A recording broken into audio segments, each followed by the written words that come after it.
Hello বন্ধুরা, আপনাদের মাঝে আবারও উপস্থিত হলাম আমি মোহাম্মদ আবু রায়হান। আপনারা আমাদের নিয়মিত ভিডিও কে কোথা থেকে দেখতেছেন অবশ্যই কমেন্টের মাধ্যমে জানাবেন। তো বন্ধুরা, আজকে যে গল্প বলতে যাচ্ছি গল্পটি হচ্ছে আমাদের নওগাঁ জেলার রায়নগর থানা। এই গল্পটা মূলত 80 দশকের একটি গল্প।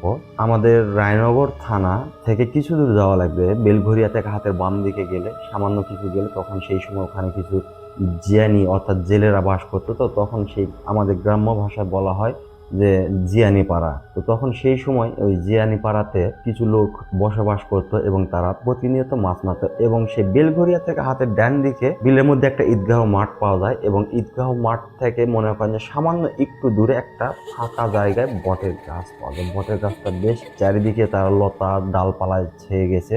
তো এই যে বটের গাছটা, এই গাছটা ছিল খুবই একটা ভয়ানক এবং ডেঞ্জারাস জায়গা। আর এই গল্পটা আজকে বটের গাছকে কেন্দ্র করে। তো বন্ধুরা, সেই জিয়ানি পাড়া থেকে প্রতিনিয়ত প্রত্যেকটা সময় মাছ মারতো, কেউ না কেউ মাছ মারতো। এবং রায়নগর থানা বেলঘরিয়া যে গ্রামটা আছে, এই গ্রামটা বিশেষ করে বর্ষার সময় চারিদিকে ডুবে যেত, কেননা ওগুলো নিচু জায়গা।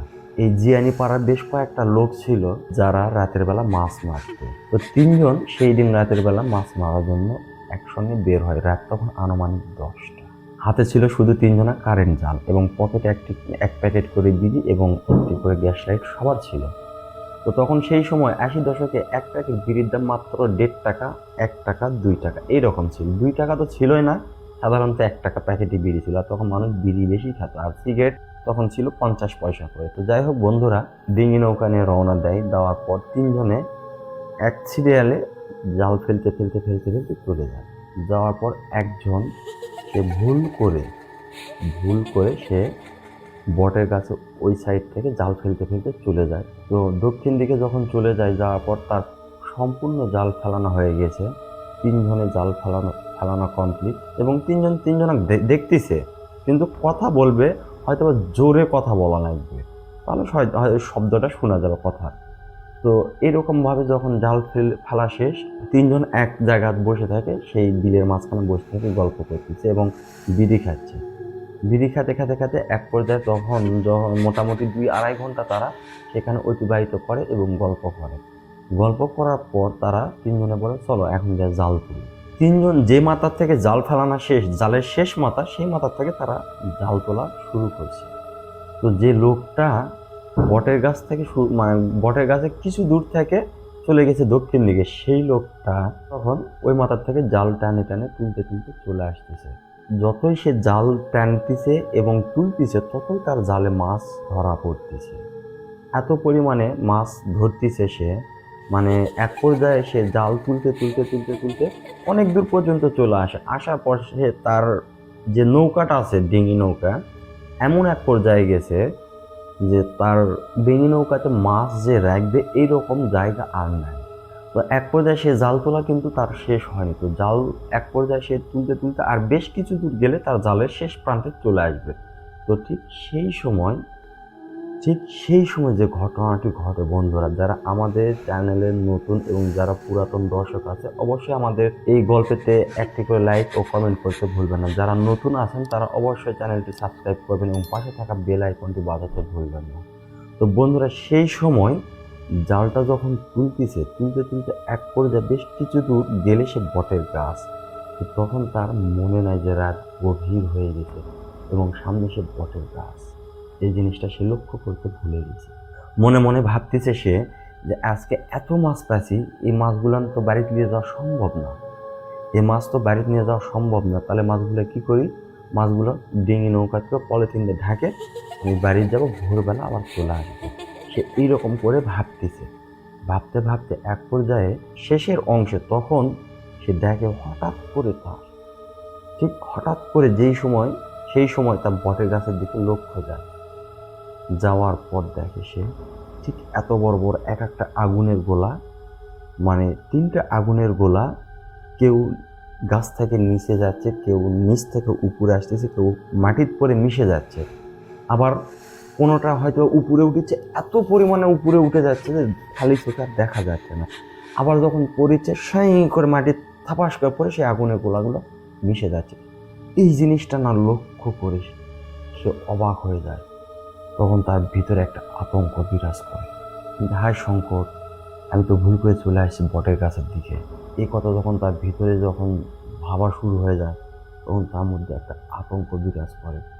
এই কথা তখন ভাবতেছে আর মনে মনে ভাবতেছে, যদি সে আগুনের গোলাগুলো যদি আমার দিকে আসে তাহলে আমি কী করবো, আমি কী করবো। এই কথাতে সে মনে করেন যে এতটাই ভীত হয়ে গেছে, বলার মতো না। তো যাই হোক, সে তখন মনে মনে সিদ্ধান্ত নেয় যে যাই হোক তাই হোক, নৌকা আমি ছাড়বো না, আর যত গতিতেই হোক আমাকে যেতে হবে, কিন্তু পানির শব্দ করা যাবে না। পানির শব্দ পেলে তারা আমার ধাওয়া করবে। তো যখন এই কথাটা সে ভাবতেছে, তখন সে বুদ্ধি খাটিয়ে একটা কারেন্ট জাল সে পানিতে শূন্য ছেড়ে দেয় ওখানে, দিয়ে নৌকাটা শূন্যে মানে পায়ের উপর ভর দিয়ে আস্তে আস্তে করে এরকম করে বৈঠা মারিচ্ছে, মানে পা দিয়ে পুরাপুরি সে বৈঠাও মারিচ্ছে না।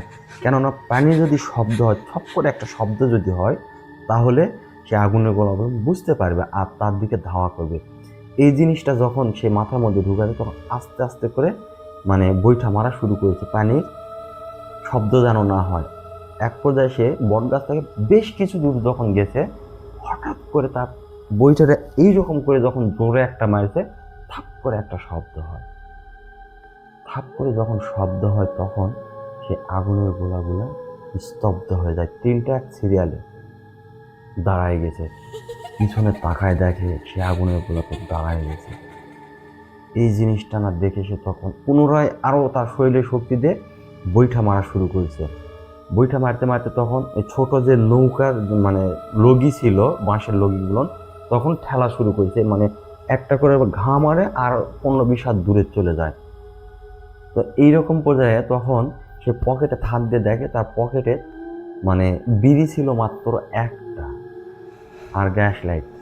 তখন বুদ্ধি খাটে সে বিড়িটা ধরায় নেয়, একটা ধরাইলে এরকম করে মানে ঠোঁটে থুয়ে দিয়েছে, দিয়ে আর লগি দিয়ে তখন ঠেলা মারা শুরু করেছে। ঠেলা মারতে মারতে এক পর্যায়ে যখন বিলের মানে রাস্তার কাছাকাছি যখন চলে আসছে, ওই সময় বিড়িটা তার শেষ হয়ে যায়। নৌকাটা যখন চলে আসতেছে, আসার সময় যখন রাস্তার কাছাকাছি পৌঁছবে, তখন কেমন জানি একটা শব্দ হলো। তো এই শব্দে তো তখন সে মানে শুনতে পারলো, পাওয়ার পর তখন সে তড়িঘড়ি করে নৌকাটা তীরে ভিড়ায় পলিথিন দিয়ে তার নৌকা সম্পূর্ণ ঢাকে রাখে। তখন ওখান থেকে সে তড়িঘড়ি করে বাড়ি চলে যায়। ওদের কিন্তু বাড়ি আর সে জ্বালানি পাড়া বেশি দূর না, রাস্তার থেকে হয়তো 50-100 গজ দূরে যায়। তখন সে শুয়ে যায়, শোয়ার পর তার গিন্নিকে বলে যে আমার ভোরবেলা একটু ডেকে দিও, মাছগুলো হাঁটাতে নিয়ে যাওয়া লাগবে। এই কথা তখন বলে তখন ঘুমায় যায়। তো যখন ফজরে আজান দেয়, তখন সে আজানটা তার কানে যখন পৌঁছানোর পর সে তড়িঘড়ি করে আবার চলে আসে। আসার পর যে ঘটনাটি ঘটে, আর সে পলিথিন যখন আলোক করে, তখন দেখে একটাও মাছ নেই, সেখানে একটাও মাছ নেই। তখন তো সে অবাক হয়ে যায়, মাথায় এরকম করে চুলকে, আর তখন অবাক হয়ে যায়, কালকে রাতে আমি নৌকা ভর্তি মাছ তুললাম, সে মাছগুলো গেল কোন জায়গায়, মাছ কেলিয়ে গেল, মাছকে চুরি করলো, এইরকম একটা তান্ত্রার মধ্যে পড়ে যায়। তখন সে এই খালি নৌকাটা দেখে আসে মন খারাপ হয়, বাড়িতে বসে আসে, আর বসে থেকে মনে করেন যে চিন্তা করেছে মাছ কে চুরি করলো, মাছটা কে চুরি করলো। তো ওরা দুইজন লিবে তা তো না, আর আমাকে মানে জিয়ানিকে মধ্যে কেউ তো কারো জিনিস ধরে না। তো তখন এক পর্যায়ে বলতেছে যাতে ঠিক আছে, সকাল হোক, ওরা আসুক, আসলে আমি ওকে কাছে জিজ্ঞাসা করবো। তো যখন সকাল আনুমানিক 8টা-9টা বাজে, তখন ওরা হাটের থেকে ঘুরে আসে। আসার পর ওদেরকে জিজ্ঞাসা করে, তারা আমার নৌকার মাছকে চুরি করেছে। ওই তোর নৌকার মাছ কোনটি তোর নৌকার? ওই কে, আমি কালকে রাতে নৌকা ভর্তি মাছ নিয়ে আসি, সে মাছ আমার নাই, তোরা কেউ আমার মাছ লিছু নাকি? তখন তারা জিজ্ঞাসা করে, তুইও ধাওয়া আমিও ধাওয়া, হ্যাঁ, আর তুই তো এটা ভালোভাবে জানিস যে আমাকে ধাওয়াকে মধ্যে কেউ কারো জিনিস লায় না, যদিও প্রয়োজন পড়ে কয়ে নিবে, না কয়ে তো কেউ কারো জিনিস লায় না, তুই তো এটা ভালোভাবে জানিস। ওই তা তো জানি। ওই তোর নৌকা যদি মাছ যদি থাকে, তুই নৌকায় কি পলিথিন দিয়ে ঢাকা তুলছি? করছে হয়। আমরা তো সে ভোরবেলা আসে তোর নৌকার কাছে, যখন নৌকাটা ভিড়ে আছি, তোর নৌকার যদি মাছ থাকতো অবশ্যই একটা মাছ হলেও লাফালাফি করতো। কয় তা করলো নি? কয় তুই যখন নৌকা পলিথিন দিয়ে ঢাকে চুয়ে যাস, নৌকাত কি মাছ লাফালাফি করেছে? কয় না। কয় নৌকাত মাছ লাফালাফি করেনি, খালি আমি দেখি নৌকাত পানি আর মাছ সমান সমান, উপরেও মাছ আছে, কিন্তু মাছ তো অত লাফালাফি করেনি। তো এই কথা বলার পর তখন বলতেছে আমরাও আসছি তোর নৌকার কাছে, যখন নৌকাত কোনো মাছের সারা শব্দ কিচ্ছু পাইনি, দেখি তোর নৌকা শূন্য পলিথিন দিয়ে ঢাকা। তখন আমি করছি আজকে আবার নৌকা ঢাকে থেকে গেছে কি মনে করে, জিজ্ঞাসা কর, এভাবে কথাটা তখন বলে। তো যাই হোক, ওখানে সে কথাবার্তা বলে তখন বলে তোর নৌকার কোনো মাছ ছিল না। এই কথাটা বলার পর তখন তারা তার মতো করে চলে যায়। ওই দিন রাতের বেলা আবার পুনরায় ওই যে লোকটা মাছ মারতে গেছে ওই কিন্তু আর সেই দিন যায়নি, ওর নৌকালে আর একজন গেছে। তো তখন সেই দিন আবার গেছে চারজন একসঙ্গে বের হয়ে গেছে। বের হয়ে যায়, ওদের মধ্যে একজন নাম ছিল বেলাল। তো এই বেলাল নামের লোকের সঙ্গে এই বেলাল নামে যে লোকটা তখন সেই দিন ওদের সঙ্গে গেছে, যে একদিন আগে গেছিল সে আর যায়নি, ওর নৌকায় বেলাল গেছে। তো ওই দিন কইছে যে তুই মাছ যেহেতু তোর একটা দুর্ঘটনা ঘটে গেছে তুই যাস না, তাহলে আজকে আমি যাই, যদিও মাছ পাই তাহলে তোকে আমি কিছু দেবো মন, তুই আজকে বাইর থাক। তো এই কথা বলার পর কোথায় আচ্ছা ঠিক আছে তুই যা। এই কথা বলার পর তখন অন্য নৌকালে সে বেলাল নামের লোকটি চলে যায়। যাওয়ার পর চারভাবে চলে যায়। কইতে যে আমি পূর্ব দিকে কন্যা যেমন তুই দক্ষিণ দিকে এইদিকে চলে যাস। তো এই কথা বলার পর কোথায় আচ্ছা ঠিক আছে সমস্যা নেই। তো দুইজন দিদিকে ডিভাইডেড হয়ে যায়। হওয়ার পর একজন জাল ফেলে ঠিক আপনার পূর্ব দিক থেকে পশ্চিম দিকে লম্বা করে জাল ফেলে, আর বেলাল নামের লোকটা এই আবার তখন এই জালের মাথা থেকে শুরু করে ফেলানা, ফেলতে ফেলতে দক্ষিণ দিকে চলে যায়। বেলাল নামের লোকটির কাছে জাল ছিল 3টা, বাদ বাকি সবার কাছে 2টা 3টা জাল ছিল। আর বেলাল নামের এই লোকটা তখন চিন্তা করি বাড়ির থেকে বের হওয়ার সময় চিন্তা করেছে যে জাল ফেলানোর পর তো বসে থাকা লাগবে, তার বসে থেকে কি করবো, খাওয়া জালটা নিয়ে যায়। খাওয়া জালটা নিয়ে গেলে কিছু খাওয়ালেও মাছ হবে। তো এই কথা চিন্তা করে সে খাওয়া জালও লাই। তো তখন সে 2টা কারেন্ট জাল গিরা মারে তখন ফেলে দেয়, ফেলতে ফেলতে চলে যায়। যাতে যাতে যখন জালের শেষ প্রান্তে চলে গেছে তখন কেউ কারো আর দেখা পায় না। হ্যাঁ, তখন সে বেলাল নামের লোকটা জাল খাওয়ানো শুরু করে। একটা কঞ্চি দিয়ে সে জালটা বাঁধার পর তখন সে জাল খাওয়ানো শুরু করে। খাওয়াতে খাওয়াতে চলে যায় দক্ষিণ দিকে বেশ কিছু দূর যাওয়ার পর তখন দেখে চাঁদের আলো পরিষ্কার দেখা যাচ্ছে। ঠিক এত বড় বড় এক একটা গজারে মাছ, আনুমানিক না হলে 5 থেকে 7-8 কেজি ওজনের 4-5টা গজারে মাছ খেলতেছে। আর গজারে মাছের এক একটা সাইজ হবে ঠিক আনুমানিক এইরকম, এত বড় বড়। তো এইরকম অবস্থায় সে দেখে লোভে পড়ে যায়, যার সংকট এত বড় বড় 4-5টা গজারে মাছ খেলিচ্ছে। তখন সে এই জিনিসটা দেখে যে এমনভাবে খেলতেছে আমাদেরকে যেভাবে বলা হয়েছে, কয় যে একটা গজারে মাছ লাফ মারিছে উপরে উঠে আবার থাপ করে নিচে পড়ে আছে, আর একটা লাফ মারিছে ওই দিক থেকে এদিকে পড়িচ্ছে। তো এইরকমভাবে খেলিচ্ছে আর চারিদিকে ঘোরাঘুরি করিচ্ছে। এই জিনিসটা দেখে তখন সে এই গজারে মাছের লোভে পড়ে যায়। যাওয়ার পর তখন সে চিন্তা করে আমার কাছে অতিরিক্ত আরও একটা কারেন্ট জাল আছে, আমি তো এখনো ফালাইনি। তখন সে কারেন্ট জালটা তার নৌকার ওখান থেকে শুরু করে অনেকখানি দূর দিয়ে কারেন্ট জালটা ঘিরে ফেলে, চারিদিকে ঘিরে ফেলে সে 2 মাথায় এক জায়গায় গিরা মারে। তো গিরা মারার সময় তখন মারার পর সে জাল 2 মাথা ধরে এরকমভাবে আস্তে আস্তে টানিচ্ছে যেন জালটা গোল হয়ে সমানভাবে চলে আসে। এরকমভাবে তখন সে জাল টানতে এক পর্যায়ে একটা বড় সাইজের গজারে মাছ হঠাৎ করে তার নৌকার সামনে থাপ করে একটা লেজ দিয়ে বাড়ি মারে। তখন অচমকাতে এইরকম চমকে ওঠে, এইরকম করে চমকে ওঠে। যখন সে এই গজারে মাছটা লেজ দিয়ে বাড়ি মারে চমকে ওঠার পর তার 1 থেকে 1.5 মিনিট পর একটা সনসনানি বাতাস শুরু হয়ে যায়। এই সনসন বাতাসের একটা শব্দ হয় এবং বাতাসটা আস্তে আস্তে আস্তে আস্তে গরম রূপান্তরিত হয়। তখন সে বাতাসটা যখন তার শরীরে লাগে তখন সে গরম একটা ভাব যখন লাগে তখন মনে মনে বলে যে কে রে, বিলে রাতের বেলা পানি ঠান্ডা, বাতাস তো গরম হওয়ার কথা না, হঠাৎ এত বাতাস গরম কুদ থেকে আসছে। এইদিক ওইদিক চারিদিকে দেখে, কয় না সমস্যা তো নাই, কিন্তু বাতাস আস্তে আস্তে গতিটা তীব্র হচ্ছে, বেড়ে যাচ্ছে। তো এই সময় ওই গজারে মাছগুলো কিন্তু সেখানেই খেলতে খেলতে আর এও জাল টানতে এক পর্যায়ে যখন জালের মাঝখানে চলে আসে তখন সে থমকে দাঁড়ায়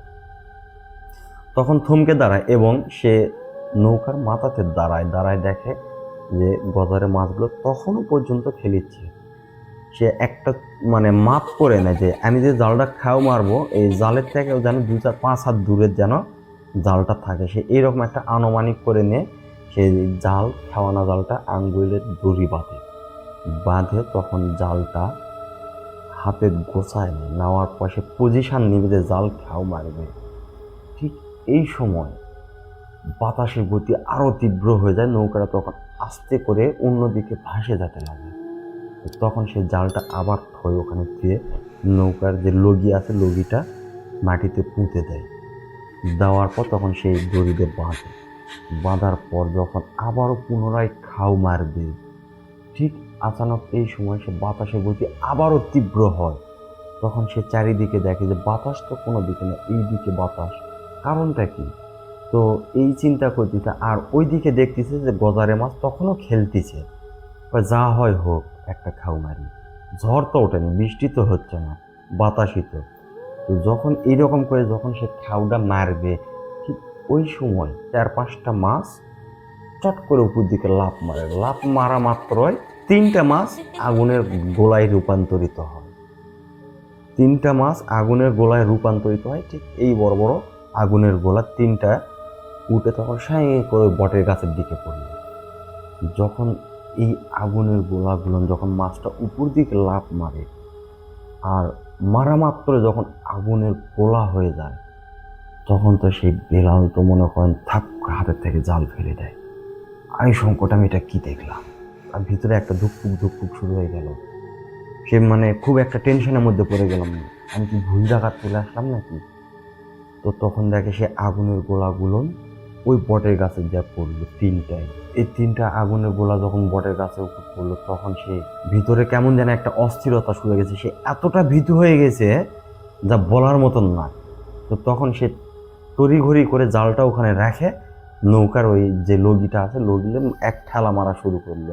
তখন ঝড় আরো গতিতে ওর দিকে চলে আসতেছে। বাতাস যত মনে করেন যে যাতে নৌকা যতই ঠেলিচ্ছে ততই মনে করেন নৌকা আরো পিছনে যাচ্ছে, যত সামনের দিকে ঠেলা মারিচ্ছে নৌকা পিছন দিকে চলে আসছে। তো এক পর্যায়ে তখন বাতাসের গতি আর নৌকা যতই ঠেলিচ্ছে ততই মনে হয় যে পিছন দিকে চলে আসছে, মনে হয় নৌকা পিছন দিকে কেউ টানে নিয়ে আসছে, এইরকম একটা ভাব। তো তখন ঠিক সেই সময় বেলাল নামের লোকটা তার শরীরটা বন্ধ করে দেয়। কেননা এটা ভালোভাবেই জানে জেলেরা রাতের বেলা মাছ মারলে এইরকম বিপদের সম্মুখীন হতে হয়, এটা জানে। তো এই জিনিসটা সবার সঙ্গে ঘটে না, হঠাৎ মঠাৎ ঘটে। তো তখন সঙ্গে সঙ্গে যখন তার শরীরটা বন্ধ করে দিল, দেওয়া মাত্র সে বাতাসও নিস্তব্ধ হয়ে গেল। হঠাৎ করে একটা গজারে মাছ ফড়াস করে তার নৌকাতে একটা বাড়ি মারার কারণে তখন এইরকমভাবে পড়ে যেতে লাগে। কিন্তু ওই যে লগি ধরে আছে, লগির উপর ভর দেওয়ার কারণে তখন সে আর পড়ে না।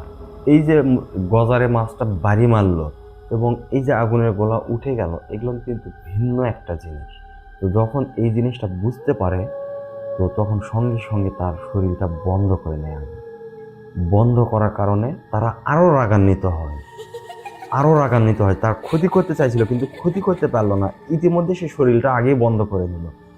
এই জিনিসটা যখন বন্ধ করে নেয় তখন আরো রাগান্বিত হয়। তখন সেই বেলাল নামের লোকটা নৌকা কেবল এক ঠেলা এরকম করে মারবে, পিছন থেকে নৌকা কেউ একটা মানে এমন কষে এক লাত্তি মারলো, নৌকাটা ছচর করতে করতে চলে গেল। মানে এই যে ছচ্ছর করতে করতে গেল, আমরা ছোটবেলাতে যখন নদীতে বা পুকুরে একটা এরকম করে ঢাল যখন মানে ফিকে মারতাম, ঢালটা কিন্তু এরকম 1 ধাপ 2 ধাপ 3 ধাপ করতে করতে কিন্তু ঢালটা আস্তে করে মিশে যেত। ঠিক এইরকম ভাবে নৌকাটা এক পর্যায়ে এরকম 1 ধাপ 2 ধাপ ছচর করতে করতে চলে গেল। যাওয়ার পর নৌকাটা যখন আস্তে করে যখন একাই যেতে লাগলো, তখন হঠাৎ করে আবার পুনরায় নৌকার ওই মাথাতে এক লাথি মারার কারণে সেই লোকটা উপর দিকে লাফ দিয়ে ওঠার পর থাপ করে তখন পড়ে যায়। মানে এই জিনিসটা আপনাদেরকে বুঝাই দিই, যখন নৌকাতে লাথি মারে তখন সেই লোকটা কিন্তু উপরে উঠে যায়। আর ওই যে জালের দড়িটা কিন্তু কিনি লোকের বাঁধা ছিল, তো বেশি দূর উঠতে পারেনি, যার কারণে যখন যত দূর পর্যন্ত সে দড়িটা ছিল তত দূর পর্যন্ত লাফ দিয়ে উঠছে। ওটার পর জালের একটা ভারিয়ে তখন থাপ করে পড়ে যায়, আর নৌকাটা তখন তলা ভেঙে যায়, নৌকাটা তখন ডুবে যায়। যাওয়ার পর তখন সেই জালটা আস্তে করে হাতে করে পেঁচায় ঘাড়ে করে তুলে নেয়। নেওয়ার পর তখন সেই এই বুক পর্যন্ত পায়নি, তখন আল্লাহ বিল্লাহ করতে করতে তখন সে হাঁটে চলে যায়। কি কারণে? তার কাছে গ্যাস লাইটও ছিল না, বিড়িও ছিল না, সম্পূর্ণ পড়ে গেছে। কিন্তু সে শরীরটা আগে বন্ধ করার কারণে তারা আরও রাগান্বিত হয়, যার কারণে তার নৌকা লাথি মারে ভেঙে ফেলে। তো এই অবস্থায় তখন সে চলে যায়, আস্তে আস্তে বাড়িতে যায়। যাওয়ার পর রাত তখন গভীর রাত, বাড়িতে যায়, তার স্ত্রীকে ডাক দেয়, ডাক দেওয়ার পর দেখে পুরো শরীর ভেজা। তখন তার স্ত্রী বলতেছে যে কি মাছ আজকে হলো না, আজকে জাত বাঁচা বেঁচে গেছে, আল্লাহ আজকে আমাকে নিজে হাতে বাঁচায় দিতে। তখন বলে কি জন্যে, যে আজকে এই ঘটনাটা ঘটে গেছে। তো বলছে যে এই জন্য তোমাকে আমি বলি যে ওই বটের গাছ থেকে আরও দূরে যায়। তো বটের গাছের কাছে তো আমি তো যাইনি, আমি দক্ষিণ দিকে চলে গেছি। আমি বটের গাছের কথা আমি তো জানি যে বটের গাছ প্রশান্ত, কিন্তু আমি তো দক্ষিণ দিকে চলে গেছি, বটের গাছ থেকে আরও 2-2.5 কিলো দূরে। তো তারপরে এই ঘটনা করতে যায়, দেখি যে গজারে মাছ এই ঘোরাফেরায় গজারে মাছ ধরবা যায়, এই ঘটনাটা ঘটে গেছে। এক পর্যায়ে তার শরীরে ভিজা কাপড় চোপড় ছাড়ে ফ্রেশ হয়ে তখন বিছানায় যখন ঘুমাতে যায়, গভীর নিদ্রায় যখন ঘুমাই, ঠিক সেই সময় তার স্বপ্নে এসে বলতেছে যে আজকে ভাগ্য ভালো, দেখে তুই বাঁচে গেল, তোর শরীরটা বন্ধ করেছি দেখে তুই বাঁচে গেল, তা না হলে আজকে মাছ মারার জন্মে শিক্ষা দিল আমি। আর তুই যে মাছ মনে করে যে আমি ধরবার গেছিল, তো মাছ ছিল না, এগুলো ছিল আমার 3টা সন্তান। যদি আমার সন্তানের কোনো ক্ষতি হতো, তোকে একটা ঘাড় ধরে পানি খুঁজে মারে ফেলল আমি। আর আজকার পর থেকে তোকে ধাওয়া পাড়া সবাক করে দেব, যে বিলের যদি কেউ মাছ মারবার যায়, গজারে মাছ আর আমার বটের গাছের আশপাশ যদি কেউ আসিস, এই 2টা জিনিস মনে করে তো, যে গজারে মাছ যদি কেউ দেখিস আর যদি মাছ মারিস, অবস্থা খারাপ করে দেবে। আর আমার বটের গাছের আশপাশ যদি আসিস, তাহলে তোকে বংশে ব্যাতি দিবার কাকত হবো না, এই কথা সবাক বলে দিবি। এই কথা বলার পর তখন ফাট করে সে চাতন পান, কি স্বপ্ন দেখে। তো তখন সে বসে থাকে, তখন সে আল্লাহ বিল্লাহ করে, দেখ আল্লাহ নিজে হাতে বাঁচাছে, আর এই স্বপ্নটা যেটা দেখলাম আসলে এই মাছ, এটা তো গজারে মাছ ছিল না। তখন সে বিশ্লেষণ করার পরের দিন সে যার নৌকা নিয়ে গেছিল, তখন সে সকালে মাছ মারতে যায়, দেখে তার নৌকা নেয়। তখন বলছে কেন আমার নৌকা, তখন বলছে ভাই কালকে তোর নৌকার তলা ভেঙে গেছে। কে? বলছে যে এই ঘটনা কালকে আমার সাথে ঘটেছে। বলছে তোর সাথেও কালকে রাতে এই ঘটনা ঘটেছে? কোন দিক গেছিল মাছ মারবা? বলছে আমি গেছিলাম দক্ষিণ দিক, ওই মাথার গেছিল, কিন্তু আমার ভাগ্য ভালো দেখে আমি বেঁচে গেছি। কালকে যে ঘটনা ঘটেছে অস্থির একটা ঘটনা, আমি ভাগ্যের জোরে আমি বেঁচে আছি। ওই তোর সাথেও ঘটেছে? বলছে কে, তোর সাথে কি হয়েছে? বলছে আমি দিন আগে আমি মাছ মারবা গেছি, নৌকা ভর্তি মাছ নিয়ে আসি, মাছ নিয়ে আসে আমি থুয়ে দিয়েছি, পরের দিন সকালবেলা যাই দেখি আমার নৌকাটা মাছ নেই। তখন আমি এর সাথে গন্ডগোল লাগছে, আমার মাছ মনে হয় চুরি করেছে, কিন্তু না, আমাকে ধাওয়াকের মধ্যে তো এলাম, মাছ তো কেউ কারো জিনিস নেয় না। তাতে বুঝলাম যে আমার সাথে যে ঘটনাটা ঘটেছে আমার ঘোলক ধাঁধার মধ্যে ফেলা ছিল, যে আমি যেন আরও মাছের লোভ করে আমি বটের গাছ তুলতে গেলে তাহলে আমাকে তো বেঁচে ছিল না, আমাকে তো মারিয়ে ফেললো নি, এই লোভ আমাকে দেখাচ্ছে। আর ঘোলক ধাঁধা মারে আমার কতগুলো মাছ দেখাচ্ছে, তার আমার নৌকার কোনো মাছ ছিল না। কইছে তাহলে তাই? কইছে যে কালকার রাতের বেলা আমার কিন্তু এইভাবে স্বপ্ন দেখাচ্ছে যে ভাই ওই বটের গাছের আশপাশ যদি কেউ যায়, আর এই বিলের যদি কোনো গজারে মাছ যদি মারে কেউ, বাই চান্সে মাছ ধরবার যায়, যদি ওর 3টা বলে ছোল আছে ভাই, ওর 3টা ছোল আছে, হ্যাঁ, এই গজারে মাছের রূপ ধরে ওরা রাতের বেলা খেলে। তো এই গজারে মাছ তোরা যান কেউ মারিস না। কে? বলছে কালকে রাতে আমাকে এইভাবে স্বপ্নে আমাকে নিষেধ করে দিল যে এই গজারে মাছ তোরা কেউ মারবো না, আর আমার বটের গাছের আশপাশ যদি কেউ যাস, আমি কিন্তু তোকে বংশে বাতি দেওয়ার মতো কাগজ মনে হয়। আর ভুলেও যদি কেউ গজারে মাছ ধরবার লাগে, আমার সোলপলে যদি কোনো ক্ষতি হয়, আমাকে ধাওয়া পাড়া কিন্তু কাকও কিন্তু বাঁচে থুয়ে কথা করবে না। এই কথাটা আমাকে কয়ে দিছে ভাই। কইছে তাহলে তো রাতের বেলা তো আর গজারে মাছ মারা যাবে না। যে কথা কইছে রাতের বেলা তো আর গজারে মাছ মারা যাবে না, তবে মাছ মারবো মার, কিন্তু বটের গাছের দিকেও ভুলেও যাবো না, আর রাতের বেলা গজারে মাছ যেন মারিস না। গজারে মাছ দেখে যে লোভে করে যে মাছ মারবা যাবো, মাছ যেন মারবা যাস না, গজারে মাছ থেকে বিরত থাকিস, তাহলে কিন্তু আমাকে বংশ ব্যাধি দিয়ে রাখবে না। আমরা যে কয়টা জেলা ঘর আছে তা সবগুলোকে একটা নির্বংশ করে ফেলবে। এই কথা বলার পরে সবাক 1 কান 2 কান করে সবাক বলে দেয় এবং সাবধান সতর্ক করে দেয় যে কেউ যেন রাতের বেলা গজারে মাছ যেন না মারে, আর ওই বটের গাছের দিকে যেন না যাওয়া হয়। এই জিনিসটা যখন সবাই সবার মধ্যে সতর্কতা যখন অবলম্বন করে, তো তখন থেকে তারা রাতের বেলা এই 2টা জিনিস থেকে বিরত থাকে। তো বন্ধুরা, আজকে আমাদের ছিল এই মাছ মারার গল্প রানীনগর থানার। তো যদি আমাদের গল্প ভালো লাগে অবশ্যই লাইক কমেন্ট শেয়ার করে যাবেন এবং পাশে থাকা বেল আইকনটি বাজাতে ভুলবেন না। তো বন্ধুরা, আপনাদের জীবনে যদি কারো কোনো ঘটনা এইরকম ঘটে থাকে, তাহলে অবশ্যই সেটা আমাদেরকে ইমেলের মাধ্যমে পাঠাতে পারেন, অথবা আপনি নিজে রেকর্ড করে হোয়াটসঅ্যাপের মাধ্যমে পাঠাতে পারেন। আমরা চেষ্টা করব আপনার গল্পটা যেন ঠিক আপনার মতো করে যেন উপস্থাপনা করতে পারি। তো সবাই ভালো থাকবেন, সুস্থ থাকবেন। আল্লাহ হাফেজ।